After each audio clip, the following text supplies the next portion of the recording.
High করে দাও সবাইকে, টাটা দিয়ে দাও, টাটা করো। দেখো বন্ধুরা, আজকে তিনি স্নান টান করে রেডি হয়ে গেছে। আজকে তিনি চুলও বেঁধেছে, দেখেছো?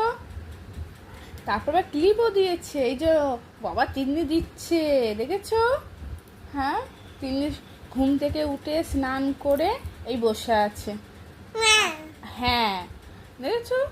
দুষ্টুমির কথা বলছে। তোমার হেড কোনটা মাম্মা? দেখিয়ে দাও, দেখিয়ে দাও তোমার হেড কোনটা। দেখাবে না কেন? সবাইকে দেখো। হ্যাঁ ঠিক আছে ঠিক আছে, আর দিতে হবে না, থাক থাক, আমি দিয়ে দেবো। হ্যাঁ থাক থাক। সবাইকে টাটা দিয়ে দাও, বলো আমার এই ভিডিওটি ভালো লাগলে লাইক কমেন্ট আর সাবস্ক্রাইব করবে। করো, টাটা দিয়ে দাও সবাইকে, টাটা দিয়ে দাও, টাটা দিয়ে দাও, টাটা দিয়ে দাও, আগে টাটা দিয়ে দাও, আগে টাটা দিয়ে দাও।